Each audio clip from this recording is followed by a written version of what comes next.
Bueno, antes que nada, muchas gracias a los organizadores de este congreso por haberme invitado. Me parece que es importante que en un congreso del Colegio de Abogados empecemos un poquito a hablar, balancear, ponderar lo que se está haciendo en La Haya por parte de Costa Rica y Nicaragua en relación al río San Juan. No he oído o no he visto que en estos 5 o 6 años haya habido alguna actividad.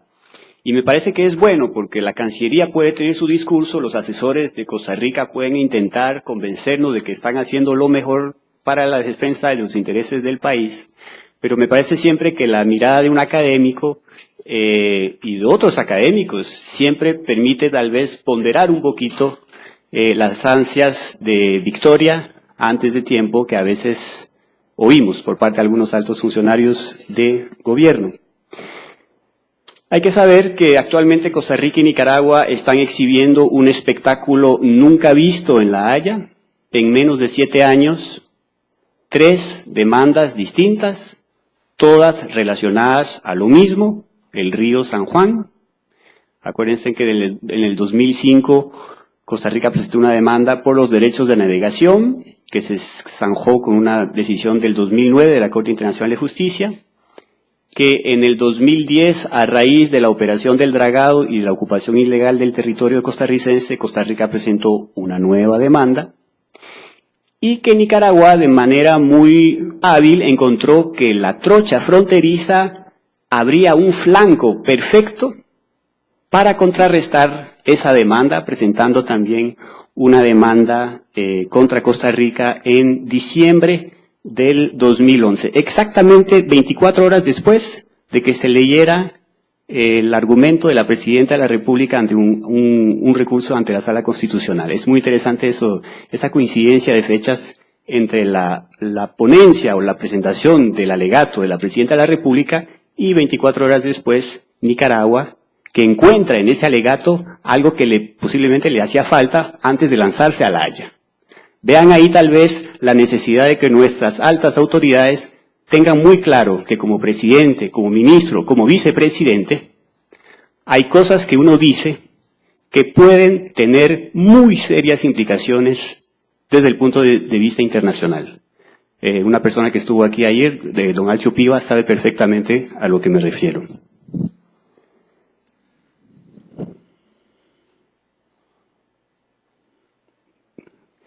La cuenca del río San Juan es esto que ustedes tienen frente a ustedes. Ese no es un mapa que yo me inventé, es un documento que sale de este documento que se llama Estudio Diagnóstico de la Cuenca del río San Juan, lineamientos del plan de acción, que viene con el sello del MINAET y del Marena de Nicaragua. Eso es lo que entendemos por cuenca del río San Juan. Ustedes ven que hay una gran parte que está del lado costarricense y una otra parte más pequeña del lado de Nicaragua. Si ustedes ven bien, las actividades agropecuarias intensivas que se están dando actualmente en la zona norte, incluyendo la piña, que está aumentando exponencialmente el proceso de erosión, no puede sino terminar en un alto nivel de sedimentación de las aguas del río San Juan. Llámese la cuenca del San Carlos, del río Frío, del Sarapiquí y de muchos otros ríos costarricenses que están situados en la zona norte que concentra, como bien sabemos, el 54% de la producción piñera. El río San Juan es esto. Entonces ustedes van a ver que hay una parte que efectivamente es estrictamente nacional por parte de Nicaragua. Las dos márgenes son nicaragüenses. Ahí no hay ninguna discusión. Si Nicaragua quiere hacer un puente ahí, una represa, o sea, no hay por cómo ni por dónde. Pero a partir del punto 3, el río San Juan marca la frontera hasta la desembocadura en el Atlántico. A Nicaragua no le gusta que se le diga que el río San Juan es un río internacional. Entonces aceptan la idea de que es un río nacional que tiene implicaciones internacionales. ¿Por qué? Porque desde muy pequeño en los colegios en Nicaragua se enseña que el río San Juan es nuestro. ¿Y por qué es nuestro? Bueno, porque en 1858 se adoptó un método de delimitación que coloca la frontera en el margen, en vez de utilizar la línea media, la línea del Talbec o la línea equidistante, se decidió por cuestiones políticas que era mucho más práctico tener la frontera fijada en el margen costarricense. Es decir, cuando ustedes están en puesto delta, en el momento en que ustedes ponen los pies en el agua, ustedes están cruzando un territorio, están pasando la frontera. Es una técnica que existe para otros ríos, no es el único río en el mundo que tiene ese mecanismo de delimitación. Entonces, en el primer fallo del 2009 aparece el tema ambiental. Costa Rica cuestiona que Nicaragua pueda restringir la navegación en el río San Juan utilizando criterios ambientales. Esa es la posición oficial de Costa Rica, un país verde que dice muchas cosas en materia ambiental, pero que intenta restringirle a Nicaragua la posibilidad de restringir la navegación utilizando criterios ambientales. Y la Corte, que es una Corte muy diplomática, muy elegante a la hora de dictaminar su fallo, le dice a Costa Rica que eso no se hace. Y se lo dice, por supuesto, de una manera muy diplomática, diciéndole, a lo largo de los 150 años que han pasado desde la conclusión del Tratado de 1858, los intereses que deban ser protegidos mediante una regulación tomada con base en el interés público pueden perfectamente haber evolucionado, señores de Costa Rica, de una manera que en la época no podría ser prevista por las partes. Y termina diciendo, como un papá que regaña a un chiquito diciéndole, papito, ubíquese, la protección del medio ambiente es un excelente ejemplo al respecto. La Corte considera que al adoptar ciertas medidas cuestionadas, Nicaragua persigue el objetivo legítimo que constituye la protección del ambiente. Esa es la única aparición del tema ambiental en el fallo del 2009. ¿Por qué razones? Costa Rica se expuso, se exhibió de una manera tan fácil, tan burda, intentando restringir las potestades de Nicaragua en el materia ambiental. Es la pregunta que yo todavía al día de hoy me hago y le hago a los amigos de la Cancillería, que siempre son un poquito esquivos sobre esas cuestiones. Técnicamente, el fallo del 2009 es tal vez uno de los peores fallos jamás redactado por la Corte Internacional de Justicia. La doctrina francesa, en ese caso, que es muy crítica, lo declara como tal, diciendo que nunca se había visto un trabajo tan mal hecho y que al final dice el fallo del 13 de julio del 2009 no merece ni tan siquiera un comentario. Nunca se había visto algo tan mal hecho. ¿Por qué razones? Pues ahí uno puede hilvanar un poquito y diciendo que cuando hay dos buenos equipos en La Haya, es decir, un buen equipo de Costa Rica y un buen equipo de Nicaragua, de alguna manera la Corte tiene una buena guía, pero cuando hay un desbalance entre los dos equipos, simple y llanamente la Corte pierde la guía, pierde el riel como una locomotora de un tren que empieza a descarrilarse. Es un poquito eso. La Corte, como ustedes saben, tiene esa manía de, además de dictar justicia, intentar apaciguar los ánimos de dos estados que tienen a las opiniones públicas en la nuca. De tal manera que siempre en sus sentencias vamos a tener la impresión de que está intentando partir el ayote por la mitad. Es decir, darle un poquito al uno y darle un poquito al otro. Es parte del ejercicio del juez internacional que no está lidiando con personas o con instituciones, sino con estados, y que son usualmente sumamente sensibles en el tema territorial y fronterizo. Entonces, normalmente un dictamen de ese tipo da un espacio para que los dos estados de alguna manera se contenten y recuperen sus relaciones a través de los canales normales de la diplomacia moderna. Y en ese caso, al dictaminarse ese fallo en julio, no hubo ningún acercamiento entre Costa Rica y Nicaragua.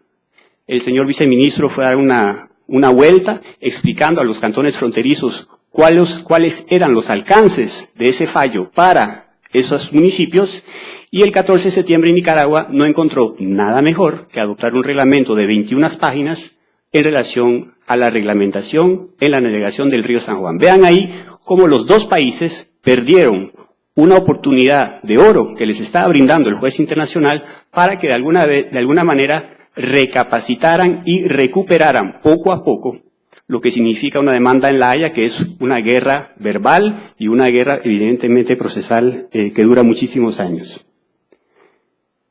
Lo segundo es esa demanda que presenta Costa Rica contra Nicaragua en relación al dragado. Bueno, entonces ahí es interesante leerse bien qué fue lo que Costa Rica fue a presentarle a La Haya. Y le presenta un documento donde en ningún momento se utiliza la sacrosanta fórmula del derecho internacional y es daño ambiental de carácter irreversible. Si ustedes piden una medida provisional, que es más o menos el equivalente a una medida cautelar en derecho penal, usted tiene que basarse en la urgencia. Y la urgencia viene porque hay irreversibilidad del daño. Pero si usted no utiliza la palabra correcta, el juez internacional no tiene cómo adivinar que usted está solicitando algo que es de carácter urgente. Entonces Costa Rica no utilizó la palabra daño ambiental de carácter irreversible en relación al dragado y la ocupación ilegal del territorio. Focaliza el problema de la ocupación de su territorio y accesoriamente lo ambiental. Habían dos maneras de llevar el caso. Uno, es un dragado que nos está causando un daño ambiental y accesoriamente hay un problema en relación a la ocupación ilegal de nuestro territorio, o la otra manera es una ocupación ilegal del territorio que accesoriamente se agrava con el tema ambiental. Y fue esa segunda lectura, que en mi parecer es totalmente errónea, que presentó Costa Rica a la Corte Internacional de Justicia. La demanda como tal viene con la firma de un subalterno que no es ni el ministro, ni el viceministro, ni el agente allá en La Haya, sino un subalterno. ¿De qué clase de urgencia nos están hablando ustedes de Costa Rica si el documento formal no viene firmado por una autoridad política? Esas cuestiones ustedes me pueden decir, no, Nicolás, pero esos son detalles. Sí, son detalles que cuentan, y créanme, cuentan muchísimo. Sin oír los descargos de Nicaragua, la Corte, extrañamente, en diciembre del 2010, denomina ese caso de la siguiente manera: algunas actividades llevadas por Nicaragua en la región fronteriza. O sea, la Corte no entendió nunca que hay un problema de ocupación ilegal y no entendió nunca que hay un problema con el dragado. Entendió que había un problema en una zona por parte de algunas actividades realizadas por Nicaragua. Repito, los detalles a ese nivel, lamentablemente, cuentan y muchísimo. Y finalmente se trata de la urgencia más larga en la historia de la Corte Internacional de Justicia, en la medida en que la Corte se toma 4 meses. Normalmente son días, semanas, un mes máximo. Cuando hay urgencia, pero hay que convencer a la Corte Internacional de Justicia de que efectivamente hay una urgencia. Entonces, el 8 de marzo la Corte hace exactamente eco a la línea argumentativa de Nicaragua, que fue muy hábil desde el inicio. Hacerle creer a todo el mundo que ahí es una tierra de nadie, que hay mapas que dicen una cosa, mapas que dicen otra cosa, que es la línea que ha defendido Nicaragua, y es hacernos creer que el tema es un tema fronterizo y que por lo tanto aplican las salvaguardias que la Corte Internacional ha utilizado siempre en su historia en relación a calmar los ánimos y solicitar a los dos países replegarse del territorio en disputa. Vean cómo una mala presentación da lugar a una mala percepción por parte del juez internacional. Todos sabemos, aquí y en Nicaragua están también muy convencidos, pero no lo dicen, que el problema no es un problema fronterizo, que perfectamente se sabe por dónde pasa la frontera desde el Caribe hasta 140 kilómetros aguas arriba. ¿Y cuál es el problema? Que es la tesis que ha tenido eco en la misma Corte Internacional de Justicia, encuentra su razón de ser en la OEA. Cuando la OEA viene aquí, viene el señor Insulza, hace una visita aquí y allá y dice, mejor hagamos una zona de repliegue. Y cuando la misma Costa Rica, ojo con eso, en la OEA promueve una resolución solicitándose a sí mismo retirarse de su propio territorio. Jurídicamente es una aberración. Bueno, pero ese tipo de aberraciones, en un procedimiento de esos, empieza a generar una mala y equivocada percepción de parte de la comunidad internacional. Finalmente, la demanda de Nicaragua contra Costa Rica. Entonces, como bien saben, todavía yo no me lo explico, pero A raíz de la agresión sufrida, entre comillas, se utiliza la palabra agresión. Agresión es un término muy fuerte en derecho internacional. Yo les admito que Panamá fue invadido, fue agredido, que Irak sufrió una agresión militar, que Checoslovaquia sufrió una invasión militar, o Afganistán, pero llamar agresión, invasión, lo que ocurrió en octubre del 2010, me parece que ahí es claramente un intento de sobredimensionar lo que ocurrió realmente. O sea, 20 soldados nicaragüenses custodiando la construcción de un canal del lado equivocado de la frontera, no califica jurídicamente como una agresión o como una invasión. La crisis acaecida el 21 de octubre del 2010 da lugar 24 horas antes de la lectura del fallo a un decreto de emergencia nacional, que es el sustento legal para la famosa trocha fronteriza, que no es una trocha. Si ustedes leen en el diccionario de la Real Academia la definición de trocha, camino excusado en la maleza, esa es la definición de trocha. Y vemos las obras, 60, 80 metros de ancho, evidentemente que también hay un intento sobre la marcha de intentar maquillar o minimizar el impacto real de lo que se está haciendo por parte de Costa Rica. Y al día de hoy seguimos en emergencia. Si usted va a Sarapiquí o va a Pocosí, está en un cantón que está en régimen de emergencia. O sea, el decreto sigue vigente, a pesar de algunos intentos de que la Sala Constitucional lo declarara total y absolutamente inconstitucional, porque irracional, desproporcional en relación al problema que se origina y la famosa respuesta oficial, que es declarar una emergencia en toda la frontera. Esto es el tema que tenemos aquí. Aquí en azul tienen el famoso caño Google o caño Pastora. Digo Google porque Pastora se metió ahí diciendo, vean el mapa Google. Eso fue lo que pasó. Y cuando Google reconoció su error, Pastora dijo, no, eso es por ahí pasa la frontera. El problema ahí es el señor Pastora, que para mala suerte en Costa Rica y de Nicaragua, así como tuvimos del lado de Nicaragua al señor Eden Pastora, del lado de este país, en Costa Rica, tuvimos al señor José María Tijerino.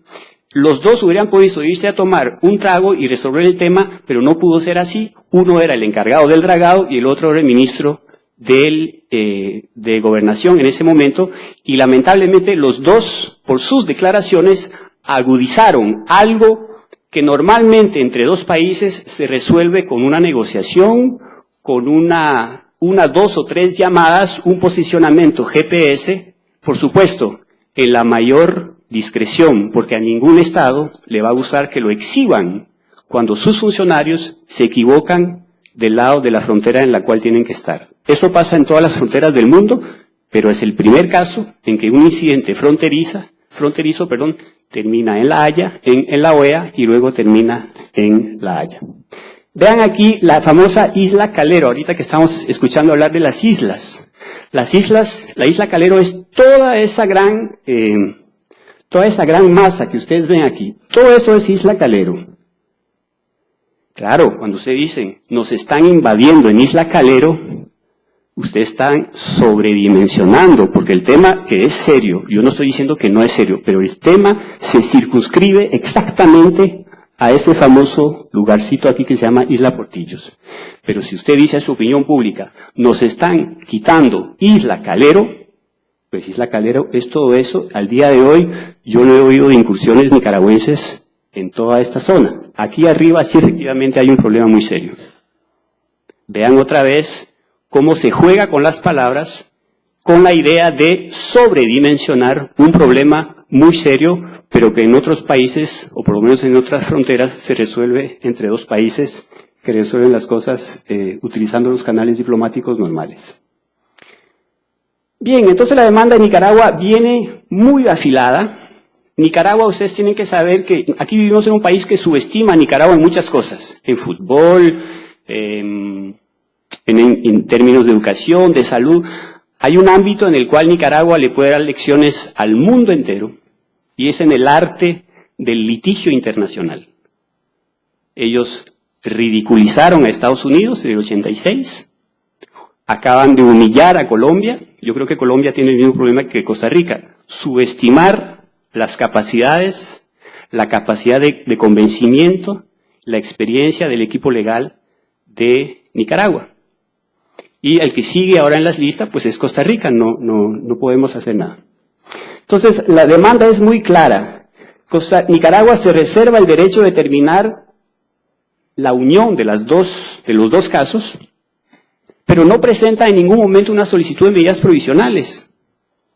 La idea de Nicaragua es aprovechar ese flanco fácil que le está ofreciendo la administración Chinchilla para, de alguna manera, diluir el tema del dragado en un caso que nadie sabe cómo funciona, que es un caso donde se unen dos cosas que desde mi punto de vista no tienen nada que ver, porque nada tiene que ver 160 kilómetros de carretera con esas 2.5 hectáreas en discusión en Isla Portillos. Es más, ni siquiera la carretera permite acceder a ese lugar, a tal punto que el señor Eden Pastora, de nuevo él, hizo dos canales artificiales sin que Costa Rica se diera cuenta, si no hubiese sido por la intervención de satélites de inteligencia de Colombia. Entonces, veamos ahí claramente que esa trocha no está sirviendo para lo que fue pensada, y es repeler o por lo menos contestar a la, entre comillas, invasión y agresión de Nicaragua. Entonces, la demanda de Nicaragua contra Costa Rica es presentada con el único objetivo, y es debilitar todos los argumentos ambientales que presentó Costa Rica en relación al dragado. Vean la astucia, la sutilidad de la demostración, y es, si ustedes nos están hablando de Ramsar, que ecosistemas, que un montón de animalitos que viven ahí, por 2.5 hectáreas donde hicimos un canalito, vamos a esperarlos sobre ese mismo terreno para 160 kilómetros de trocha fronteriza. A ver qué nos dicen allá en La Haya. Repito, la trocha viene a hundir toda la argumentación muy buena, muy esmerada, muy afilada que había hecho Costa Rica en relación al dragado. No me voy a meter al tema del presupuesto nacional, corrupción, eso no viene al caso. El tema es cómo Nicaragua logra explotar, capitalizar un error gravísimo de la administración de doña Laura Chinchilla, una entre muchas más. En lo que va del 2013 tenemos una batalla que nunca se ha dado en la Corte Internacional de Justicia, pero nunca. Dos estados están llevando exactamente el juez a su límite. Créanme que hay mucha gente en La Haya que me dicen, Nicolás, otra vez estos dos. ¿Qué ha pasado con la capacidad de negociación? La capacidad de diplomática, o sea, la imagen que se tiene tradicionalmente de la diplomacia costarricense, hábil, sutil, para negociar y encontrar siempre una salida negociada. ¿Dónde está esa tradición de Costa Rica? Lo que hay es, sistemáticamente, ante cualquier problema con Nicaragua, recurrir inmediatamente a La Haya. Como si La Haya lo podría resolver todo. Y todos los que enseñamos el derecho internacional sabemos que el juez internacional puede, por supuesto, resolver un conflicto entre dos estados si esos dos estados quieren realmente resolverlo. Pero Costa Rica y Nicaragua están demostrado que no tienen la menor ganas de resolver el tema, que lo que hay ahí es mucho entusiasmo por el derecho internacional, por ir a La Haya, por sentirse importante, defendiendo al país, de los dos lados, ahí no estoy culpando a uno o a otro, y los dos aparatos diplomáticos cooptados por un equipo de asesores internacionales y nacionales de los dos países que sistemáticamente orientan a sus cancilleres a ir a La Haya, por lo que sea, realmente por lo que sea. Entonces, en diciembre del 2002, Nicaragua solicitó una unión de ambos procedimientos, y entonces tenemos aquí abajo las decisiones que tomó la Corte. El 17 de abril se une. Costa Rica dijo, no hay que unir. Nicaragua dijo, claro que hay que unir. Y la Corte dijo, unamos los dos procedimientos por un tema de economía procesal. El 18 de abril, Nicaragua muy hábilmente había presentado 4 demandas reconvencionales, que derechos de navegación en el río Colorado, que derechos exclusivos en la Bahía San Juan del Norte. Eso es como cuando jugamos fútbol y ponemos a Álvaro Saborío a arrastrar marca. El gol estaba en la solicitud de unión. Eso era lo que buscaba Nicaragua y lo logró. Lo demás era más que todo para ocupar un poquito a los asesores de Costa Rica en demandas que eran claramente abusivas. Y eso, pues, es parte, digamos, del juego que se da en La Haya. El 16 de julio, la Corte, por primera vez en su historia, rechaza una solicitud que le hace tanto Costa Rica como Nicaragua para modificar su ordenanza del 8 de marzo del 2011. Cada uno solicita a la Corte que cambie ese texto, pero por razones diferentes, y contralega las razones que da el que presenta la solicitud de modificación. Es algo nunca visto en la Corte Internacional de Justicia. O sea, que 2 estados le pidan que cambie una resolución y que esa les diga a los 2 estados, yo no les creo y mantengo mi resolución. ¿Qué es lo que denota eso?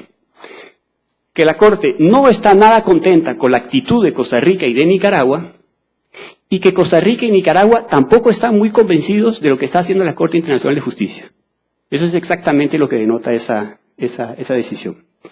Mañana vamos a oír otra decisión de la Corte Internacional de Justicia en relación a la primera demanda de solicitud de medidas provisionales hecha por Costa Rica en relación a los 2 caños Pastora, y dentro de 15 días tendremos otra decisión de la Corte Internacional de Justicia sobre la solicitud de medidas provisionales presentadas por Nicaragua contra Costa Rica en relación a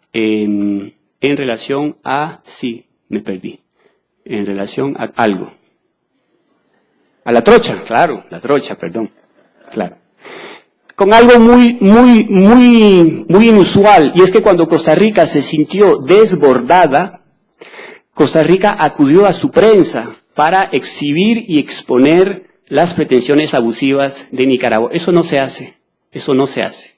Es decir, hay equipos legales, tienen que batallar allá en La Haya, pero no se utiliza una herramienta paralela como lo es la opinión pública, exacerbando los ánimos, exhibiendo las pretensiones abusivas, por supuesto, de Nicaragua. Eso es una falta de pericia tal vez del equipo costarricense o una clara voluntad de querer exacerbar los ánimos más allá de lo que ya están entre los 2 países.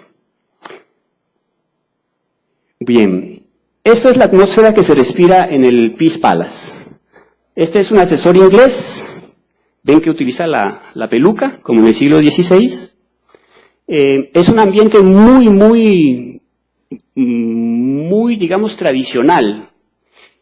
Y ahí hay que tener mucho cuidado, porque es un código perfectamente claro de cómo hay que manejar las cosas.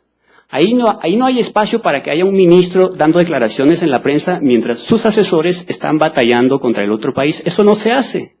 Precisamente La Haya es una entidad técnica, donde recurren los técnicos de los estados cuando la parte política falló. Y lamentablemente Nicaragua tiene muy claro eso, y Costa Rica lleva a su ministro o su vicecanciller a acompañar y dar declaraciones mientras hay debates en La Haya. Eso es otra vez una falta de experiencia, o por lo menos una clara voluntad de querer exacerbar las cosas a nivel de la opinión pública. Bueno, incluso Laura Chinchilla se sintió un poquito descartada, entonces dijo también, bueno, si no obtenemos lo que queremos obtener en La Haya, vamos a ir al Consejo de Seguridad. Eso tampoco se hace. Es una clara medida. No crean que los jueces de La Haya no tienen un servicio de prensa que les monitorea toda y cada una de las declaraciones de Laura Chinchilla, el señor Luis Lieberman, por supuesto Daniel Ortega y su canciller Samuel Santos. Pero si uno hace el balance entre las declaraciones que se dan, créanme que Costa Rica lleva una gran ventaja. Y finalmente, algo importante que hasta ahora está interesando a los comunicadores, y es la clara percepción de que de un lado de la frontera se quiso sobredimensionar las cosas, llamando agresión o invasión algo que se podía llamar de otra manera, ocupación ilegal del territorio. hablando de ecocidio, acción ecocida, en vez de utilizar la palabra que había que utilizar y que no se use nunca, que es daño ambiental de carácter irreversible. Hablando de cobarde, cobardía, hay una manera de decirlo elegantemente. Yo enseño en las academias diplomáticas que, aunque usted esté en el meollo del ojo de la tormenta, usted mantiene la elegancia, la cordura y con eso su credibilidad. Entonces, cobarde, cobardía, hay manera de decirlo, acto inamical que atenta gravemente contra los principios de buena vecindad, y mentiroso también, una actitud que viola el principio de buena fe. Chambonada, no está por aquí don René Castro, es de él. Bueno, chambonada, esa es la primera vez que un ministro utiliza un término que tiene un contenido valorativo tan denigrante. Vean que los nicaragüenses, en relación a la trocha, dijeron, bueno, doña Laura tiene problemas con la trocha, pero nunca se expusieron a utilizar ese tipo de valoraciones. Repito, de un lado hay mucha experiencia y del otro lado hay algo que prefiero no decir. Bien, entonces Costa Rica y Nicaragua, para terminar, se están enfrascando en complejos procedimientos en La Haya. Es un espectáculo vergonzoso incluso. No hay ninguna capacidad de diálogo, hay un gran efecto y es la sanjuanización. Vamos a suspender todo lo que hay entre Costa Rica y Nicaragua, que es una agenda sumamente compleja, mientras la Corte resuelve de aquí a 3, 4, 5, 10 años el tema del dragado y el tema de la trocha. Eso es muy grave porque la agenda bilateral, que ya había sido suspendido entre el 98 y el 2009, entra en una nueva etapa de suspensión que es muy negativa para los dos países, y una manifestación del juez internacional de verdadero enojo diplomático rechazando en julio del 2013 la solicitud. Finalmente, para los especialistas hay que saber que cada caso significa entre 5 y 8 millones de dólares para cada estado ir a La Haya. Es una justicia que se toma su tiempo, como yo en estos momentos, pero ese tiempo estamos hablando de años. La decisión de la Corte en relación a Nicaragua y Colombia se dio ahorita en noviembre del 2012. Duró exactamente 11 años, porque hubo incidentes procesales, etc. Y el mismo ministro de Relaciones Exteriores había dicho que Costa Rica estaba presupuestando 2 millones de dólares por año para el juicio en La Haya. O sea, hay mucho dinero de por medio y posiblemente, como uno conoce un poco el medio abogadil, hay abogados que están haciendo su agosto con esos pleitos recurrentes entre Costa Rica y Nicaragua. Termino con eso. El derecho no siempre es la mejor herramienta para resolver temas entre dos estados soberanos. Los que son argentinos y chilenos lo saben perfectamente bien. Los dos países fueron a un arbitraje de la reina Isabel. Ese arbitraje es perfecto desde el punto de vista jurídico, pero puso a los dos países al borde de una guerra y los dos países tuvieron que recurrir a la mediación de su santidad el Papa. En aquel entonces además eran dirigidos por dos dictadores muy católicos. Entonces era bastante fácil solicitar la mediación del Santo Padre. Pero no siempre el derecho es la mejor herramienta para solucionar el problema entre dos países. Muchísimas gracias.